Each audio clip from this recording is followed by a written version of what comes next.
Hi class, in this video we're going to go over chapter 4, which is on tissues, organs, and organ systems. Okay, so first, what is a tissue? A tissue is a group of cells that are similar in both their function and their embryonic origin. So in the fetus, they come from the same types of cells. Okay, and different tissues will have if it's the same type of tissue, it will have the same type of function, okay? So first, there's 4 different types, major types of tissue. We have, so I'll write here, types of tissue. We have epithelium, epithelial tissue, connective tissue, muscle tissue, and nervous tissue. Okay, so epithelial tissue, this covers the body's surface. So our skin is epithelial tissue. It also covers our organs. It makes up blood vessels, etc. Okay, so it lines cavities and tubes is a more general term for makes up our organs and our blood vessels, okay?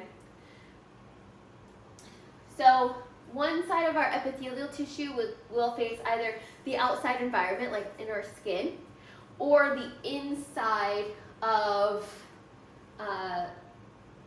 something. So like the inside of an organ, the inside of a blood vessel. And the other surface is going to rest on a basement membrane. So in our epithelial tissue, on our skin, for example, it's made up of stratified squamous tissue. So it's these flattened looking cells. And stratified means that there's more than one layer. So there's many layers. When we're talking about skin specifically, I'm just going to draw a few layers here, but there would be a lot more, but just to save us on time. And then underneath that would be a basement membrane, so like this line here, okay? And then underneath that basement membrane would be connective tissue. So let's say this is areolar connective tissue, for example. There's going to be fibers here, okay? And then there's going to be some fibroblast cells throughout. Okay, so that's connective tissue underneath. So epithelial tissue, basement membrane, and then this is connective tissue underneath that basement membrane.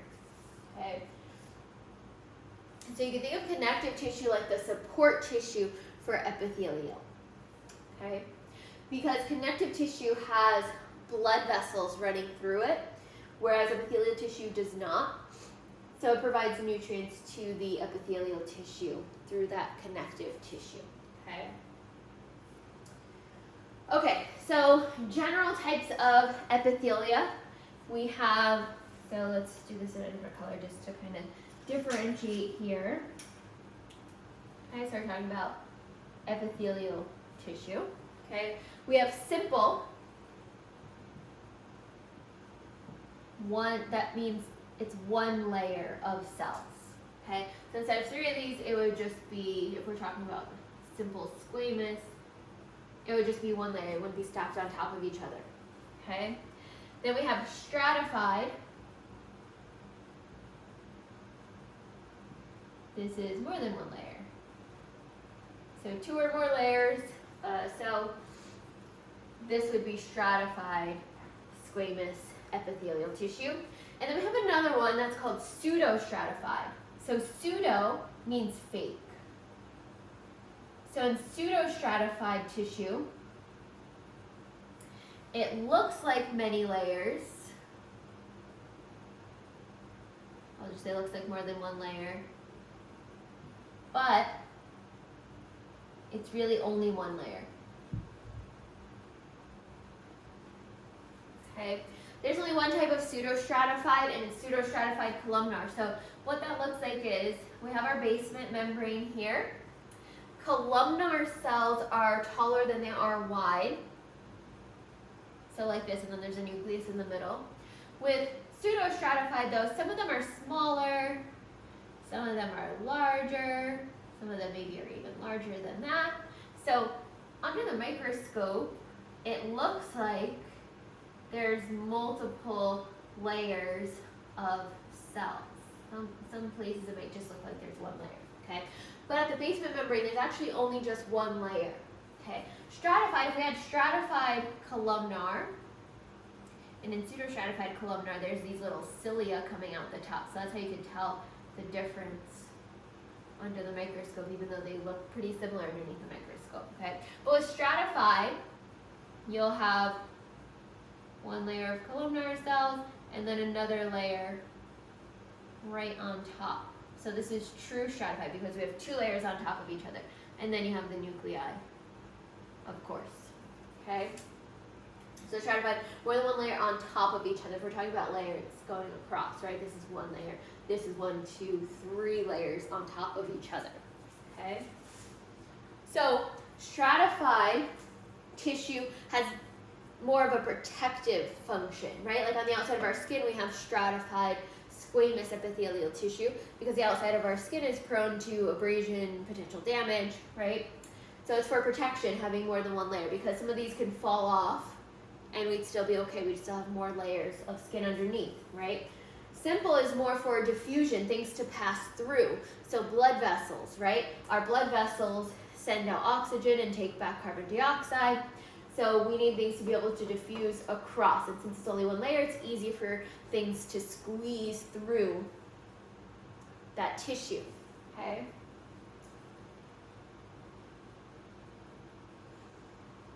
Okay, so the different shapes we have are squamous, which are these flat ones. So we'll do epithelial tissue shapes. Okay, so we have squamous, which are these flat and more scale-like looking cells. We have cuboidal. They're shaped like cubes. Sometimes they look more like circular, but they're as wide as they are tall, basically. Okay, columnar, which I showed you here. They're taller than they are wide. Okay, so those are the three basic shapes that you will find epithelial tissue. Okay, so simple squamous tissue. This is found lining our blood vessels and in the alveoli or air sacs of the lungs. So things that are very, very thin, right? It's a thin type of tissue and only one layer. We're talking about simple squamous. Stratified squamous are found on the skin, inside the mouth, so in the cheeks, that's also stratified squamous epithelial tissue, in the throat and in the vagina. Okay, simple cuboidal. This type is found in glands. Okay, glands, ducts, surfaces of the ovary, and in the iris of the eye. Stratified cuboidal are found in larger ducts, so like sweat gland ducts. Okay. So you always find cuboidal in glands or ducts. So those are like circular structures. So it would be these cuboidal cells. Again, they kind of look more roundish under the microscope, but they are still considered cuboidal because they're not completely flat like these squamous cells.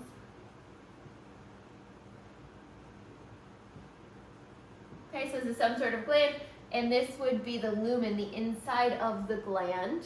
Okay, so remember we said epithelial tissue has one surface that's within a lumen or on the outside of the body. So this is in the lumen. This is known as the apical surface. So apical surface. And then we have the basement membrane would be around here, and then there may be another gland next to it. So this would be the basal surface of this gland. Basal surface, because we have our basement membrane there. Okay, so just to show you what the glands look like, they're these round structures here. Okay, and then columnar, we have three types. We have simple columnar, which is found in the stomach, intestines, and uterus. Stratified columnar is found specifically in the male urethra and then in the salivary gland ducts. And then pseudostratified. So the only type of pseudostratified tissue we have is columnar, pseudostratified columnar. This is found in the throat, nasal passageways, sinuses, trachea, and the male genital ducts. Okay, so mostly in the respiratory system. Why are they found mostly in the respiratory system? Because they have these little cilia, these little hair-like structures coming off of them, and they help to push dust and debris out of the way so that it doesn't get breathed into the lungs. Okay, these also help, you can also find cilia within the digestive system to help push mucus along. It also helps to push mucus along in the respiratory tract, respiratory system. Okay. Okay, so this here I'm showing some type of gland. What are glands? So glands are developed from epithelial tissue, right? This one here is made up of simple cuboidal, one layer of those cube-shaped cells. Okay, and we have exocrine glands and endocrine glands. Okay, so glands, we have two major types, exocrine and endocrine. Okay, exo is like exit. So these will release substances through ducts or through tubes. So exocrine glands, they also can secrete onto body surfaces. So this would be like sweat and oil glands, for example. But it would also be enzymes in the digestive system, okay, that are secreted through ducts, okay. Endocrine glands, these make hormones, okay, so our endocrine system is the hormone system in our body. So endocrine glands make hormones, and they're secreted into the fluid surrounding them, and then they travel through the bloodstream, okay, whereas these are just secreted maybe inside of an organ for like the digestive system, or on the outside of the skin if we're talking about sweat and oil glands, okay. Make sure you know the differences between those two types of glands.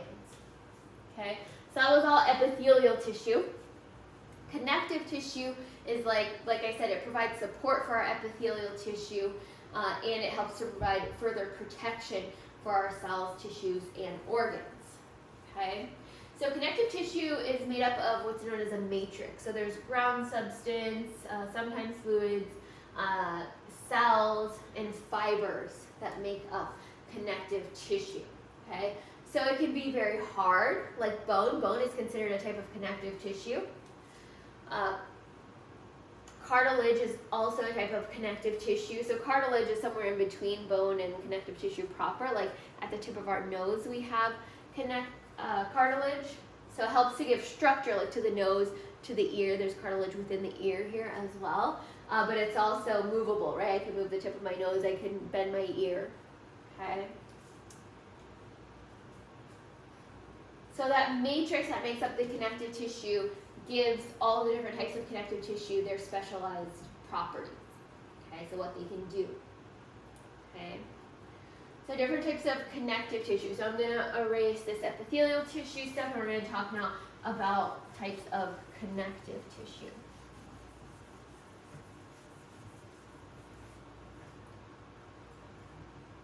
Okay, so connective tissue. So I'm going to write CT here for connective tissue. First one we're going to talk about is fibrous connective tissue. So this is a loose type of connective tissue that's more flexible. Okay, you can have, with fibers you can have loose, which is more flexible, or dense connective tissue that's less flexible but stronger than our loose connective tissue. So this could be loose or dense. Okay.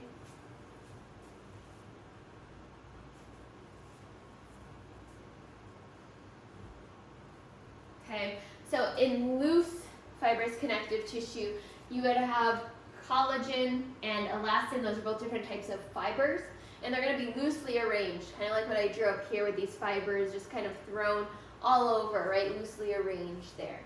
Okay, and they're going to be found in the ground substance. So this would be flexible and somewhat strong.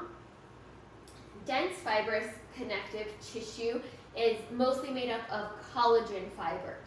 So collagen fibers are pretty strong, okay, and they're somewhat flexible, okay, so they can be arranged in more parallel lines, so something like this.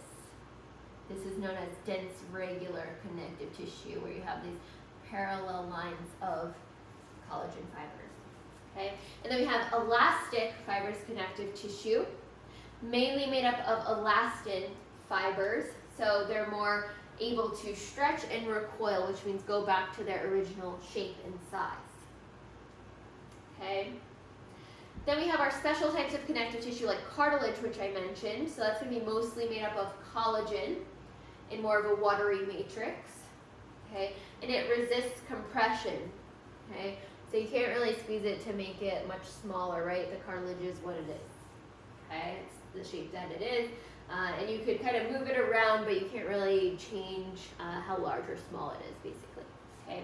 Bone, like I mentioned, this is a special type of connective tissue. So, of course, bone is very, very strong, and it's hardened by minerals like calcium and phosphorus.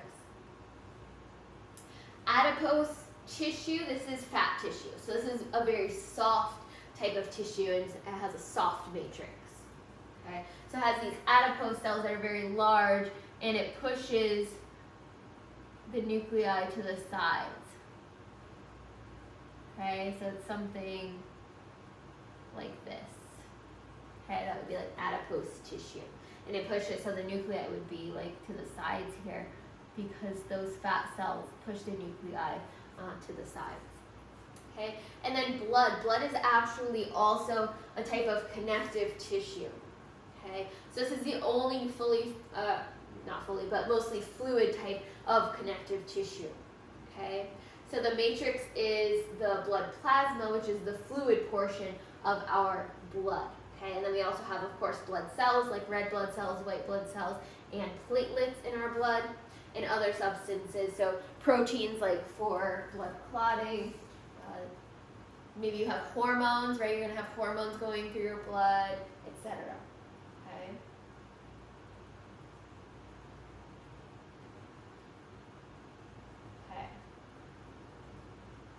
Okay, muscle tissue. So I'm just going to write muscle over to the side here. Muscle. We have three different types of. Three different types of muscle tissue. We have cardiac, skeletal, and smooth.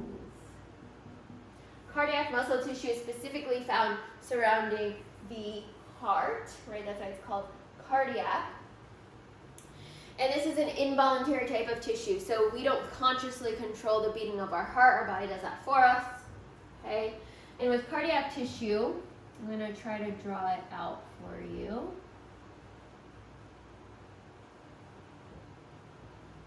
So it has this branching pattern to it. Let's just draw it in this way. It just branches in all different ways. Okay. It has striations, so it has these little lines through it. That's why it's not considered a smooth type of muscle. Okay. It branches. Skeletal muscle are these parallel bundles that are tightly packed together. And they also have striations. So they also have these lines going through them. We're going to kind of space apart to save us a little bit of time. With cardiac tissue, we have this branching. They're not parallel, so this here is cardiac. This here is skeletal. And cardiac tissue also has these darker lines where the different cardiac muscle cells connect to each other. There would be gap junctions there. These are known as intercalated discs. So this is how you tell when you look under a microscope the difference between cardiac tissue and skeletal tissue. Skeletal just has these nice striations. Cardiac has the striations, but it also has these darker lines under the microscope known as intercalated discs. Okay, so its sole function here is to pump blood. That's why there's these spaces here for things to be able to pass through for the muscle to contract. Skeletal muscle, main function is to move our body, and skeletal muscle tissue is voluntary, right? We decide how and when to move our body, unless we have some sort of disease that stops us from doing that, okay? Smooth muscle tissue is also involuntary, like cardiac. We don't control it. So smooth muscle tissue is going to be found surrounding our organs. So for example, we have smooth muscle tissue around our stomach, and it helps our stomach to churn our food that we've eaten in and mix it with the acids in the stomach to digest it further. Okay. Smooth muscle tissue is smooth, so it doesn't have these striations. It looks almost similar to squamous tissue, but it's a bit more flat. So it's really flat tissue. Okay, and it's going to be many layers, right? Because it's making up or surrounding organs. Okay, so I just drew a couple layers here, but this is smooth muscle tissue. Okay.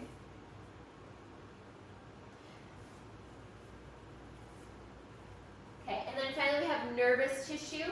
So nervous tissue is made up of neurons and supporting cells, which are known as neuroglia or glial cells. Okay, so neurons have, we'll draw the different colors so we don't get confused here. So I'm going to draw a neuron. Okay, so there's a cell body, and coming off that cell body, there's these branches known as dendrites. These receive signals from other cells, from other neurons. Okay, and then we kind of pinch in here. This is the axon, and then we have our synaptic end bulbs.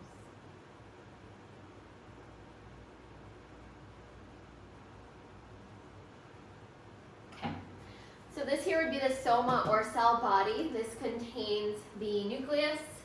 We have a nucleus in the center here. These here are the dendrites coming off, so these receive signals from other neurons. This long shaft here, this is the axon. This is where the signal passes along down to the axon terminals down here into the synaptic end bulbs, these parts that bulb out. And then this sends the signal on to the next neuron or to a muscle or to a gland, whatever it's trying to communicate with. Okay. And then neuroglia, there's many different types. These are support cells for neurons. So you'll find these around neurons. Some of them are connected to the neurons, and they help to make this sheath that protects the axon. So there's different types of neuroglial cells. Okay. Okay, so what are stem cells? I mentioned them briefly when I talked about what a tissue was. Okay. So stem cells are cells that can become or give rise to different types of special cells. Okay, so basically an important use of stem cells is to grow replacement tissues. Okay, so we have stem cells that make our components of blood, so our red blood cells, white blood cells, and platelets, for example, right? And stem cells can make different types of cells, so they can differentiate into 3, 5, etc., different types of cells. Okay. What are cell junctions? I also mentioned these briefly. What is a junction to begin with, right? A junction is where things meet. Okay. So like a junction, a highway junction is where two highways meet together and come into one, right? So cell junctions are the same thing. They're where cells meet with each other. So epithelial tissue are connected to each other via cell junctions. Okay. So they help to hold the cells together firmly, like the cells on our skin, right? Not extremely permeable, meaning not lots of things can get through here because of those tight cell junctions that hold the cells together. So they keep them firmly together, they stop leaks, and they serve as communication channels as well. So some of them are a little bit more open to allow certain things to come in and out, like these cardiac cells. These have gap junctions between them where certain things can pass through from the cardiac muscle cell to the next cardiac muscle cell so that the heart can beat in a specific pattern. Okay. We have tight junctions. Again, those are the ones that hold them close together, that stop things like leaks. Adherence junctions, they adhere the cells together, so they also hold the cell together pretty tightly. And then gap junctions, which I mentioned, they connect cytoplasm of neighboring cells, but they can potentially allow certain things to pass through. Of course, not everything, right? We never want everything to be able to pass through from cell to cell, because then we leave it open or susceptible to negative things passing through. Okay? Membranes. Membranes are made up of epithelial tissue. These are thin tissue coverings. Okay? We could also have connective tissue membranes as well. Typically it's epithelial tissue, but there can be connective tissue membranes also. Okay? So they can make up a mucosal lining, for example, or we have a serous lining that lines most of our organs in our abdomen. Okay? And typically it's two sheets of tissue. So say we have the stomach. Okay, so there's a stomach there. It would have two sheets of tissue. So a visceral tissue, which is directly connected to the stomach, and then a parietal tissue, which helps to anchor it to the abdominal wall. And in between here, you would have serous fluid. And this helps it so that the organs do not, as they're moving and doing different things in the body, they don't rub up against each other and cause a lot of friction and pain within the body. So membranes are very important, okay? Membranes in our joints, those are the types that are mainly made up of connective tissue, okay? Cutaneous membrane, that's another type of membrane that makes up our skin. So the first two layers of the skin are known as the cutaneous membrane. So basically another name for the skin. Okay. Okay, let's talk about organs and organ systems. So an organ is a structure that is made up of different types of tissue. So it can have epithelial tissue and connective tissue and muscle tissue, etc. Okay, so it can have different layers of types of tissue, and they carry out a specific function. So the stomach is an organ, right? Organ systems are a set of organs that work together to carry out a major body function. So the digestive system is made up of the stomach, the liver, the small and large intestines, the esophagus, etc., right? Pancreas. There's lots of different organs in the digestive system. So those all work together to help us digest our food, absorb nutrients, and get rid of solid waste. Okay, so let's talk about the 11 body systems. So I'm going to erase all of this, and we'll write out all of the systems and talk briefly about them.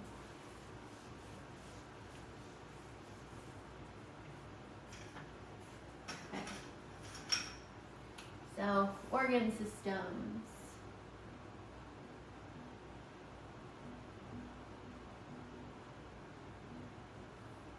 Okay, we have 11. So one, we have the integumentary system. This is our skin. Skin, and it includes our hair as well, our nails, and the glands associated. So like I said, those sweat and oil glands. Okay, so the skin has the largest surface area of any organ. So the skin is known as the largest organ, okay, because it covers more space than any other organ. Okay, and it has 3 different layers. We have skin. The outermost layer is the epidermis. The layer underneath that is known as the dermis. These two together make up that cutaneous membrane.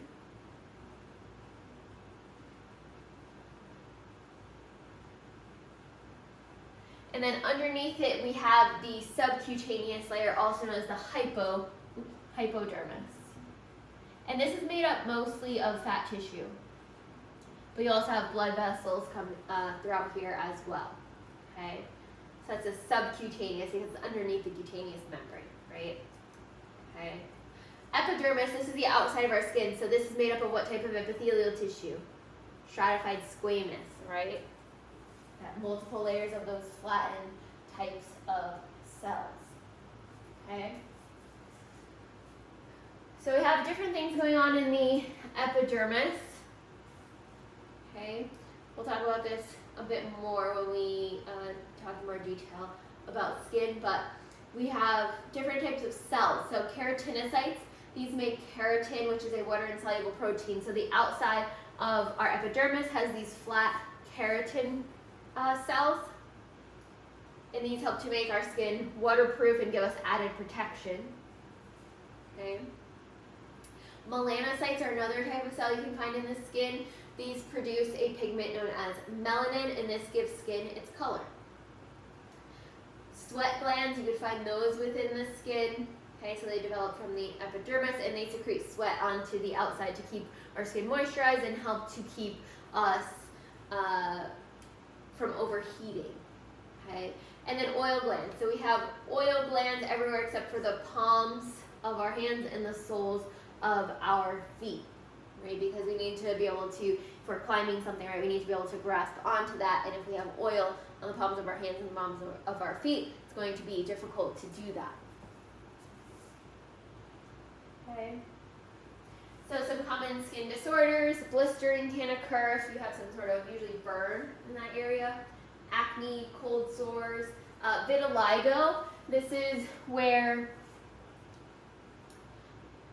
your melanocytes die, so the cells that produce melanin, the coloring of the skin, and this leaves white patches in different areas on the skin. So you'll have different pigmentation on different parts of the skin. Okay? And then of course there's different types of skin cancer that occur from too much sun exposure.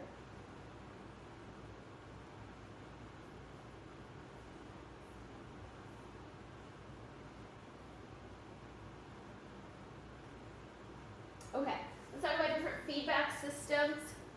So we'll get back to these organ systems in a minute. We'll just go through them quickly, and we're going to talk about them throughout the semester. So I'm not going to go into detail on the different organ systems yet. Okay. So we have different feedback systems in the body. Negative feedback, this is where some sort of condition is altered inside or outside of our body. Okay. And we need to be able to control it. So our temperature is like a negative feedback system, and the temperature in your house is the same thing, right? So say you have central air and you set the thermostat to 70 degrees.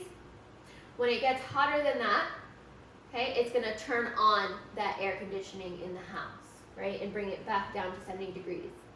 If it starts to get a little cooler than that, or we reach our 70 degrees, it's going to turn off. Again, until it reaches a higher temperature than that, then it turns on again.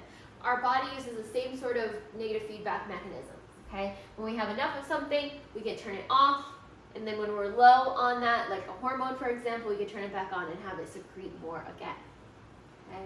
Positive feedbacks are something that keep getting increasing more and more. So increasing the secretion of a hormone more and more until some sort of end goal occurs. So childbirth is a positive feedback system, okay? So we get a hormone known as oxytocin. It's secreted more and more and more until the baby is born. And then it can be turned off or slowed down after that. But the oxytocin causes the contractions in the uterus. So we want those to become stronger and stronger and closer together until the baby is born. Okay.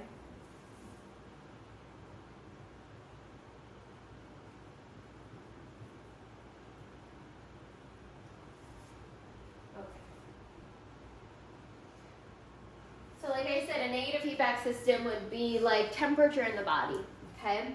So ways that we cool our body are, like I mentioned, through sweat, okay? So if we are hot, our body is going to secrete more sweat, and that liquid should help cool our body down. Then when we're cool again, it can shut that off. When we get hot again, it's going to sweat more. Okay, so that's an example of a negative feedback system. Okay. If we do get too hot, our body has different responses to that as well. Okay. So heat exhaustion, this is where blood pressure is going to drop, and the skin is going to feel cold and clammy to the touch. Heat stroke, this is where you just stop sweating, your body can't cool you anymore, your skin can become dry, and your body temperature starts rising quickly. So that's a very dangerous life or death situation where you need to cool down and get help as soon as possible. Okay? And then that leads to hyperthermia, which can cause death. So if you overheat too much, things in your body are not going to work anymore. Your enzymes, your proteins are not going to work in that case. Okay. How do we respond to cold? constricting our blood vessels, known as vasoconstriction. Okay, it helps to try to keep the heat in. Body hair stands up, so the hairs on the skin are going to stand up like this, because of a muscle in the skin known as the erector pili muscle. It raises up the hair on the body. Shivering, so this creates movement, which should create heat, okay, to try to heat up the body. Okay, fat molecules can be broken down, which can also try to increase production of heat. If we don't cool down, that can lead to hypothermia, which is becoming too cold, and that can be fatally to death. Okay. All right, let's quickly talk about all the organ systems. I'm just going to name them here, and then we'll be done with this lecture, but I'll talk about all of them in more detail. We kind of went through integumentary already, but we're going to talk about the rest of the organ systems throughout the semester. Okay, so integumentary, we have the nervous system. So this is our brain, spinal cord, and our nerves. Okay, so sending information quickly throughout the body. We have our muscular system. So those three muscle types I talked about. Skeletal system. Skeletal is mainly for movement, but it's also for calcium homeostasis within the body. We'll talk about that when we get to skeletal. Circulatory. So that would be the heart and the blood vessels. Endocrine. This is the hormone system, so it sends signals throughout the body that give a slower response than the nervous system, which sends a response right now and lets me write things on the board, for example. The endocrine sends hormones throughout the body for more slower processes to keep the body going. Okay. Lymphatic. Lymphatic system is part of the immune system. Okay, so, or the immune system is part of the lymphatic system, so helping to keep foreign things out of the body and destroying anything that could potentially cause us harm. Respiratory, this is the lungs and other organs as well, but helping us to breathe and get oxygen to our tissues, along with the circulatory system. Digestive, we talked about that briefly. So digesting our food, breaking down food, absorbing nutrients, and getting rid of solid waste. Urinary. Filtering through our body fluids, our blood, and getting rid of liquid waste. And reproductive.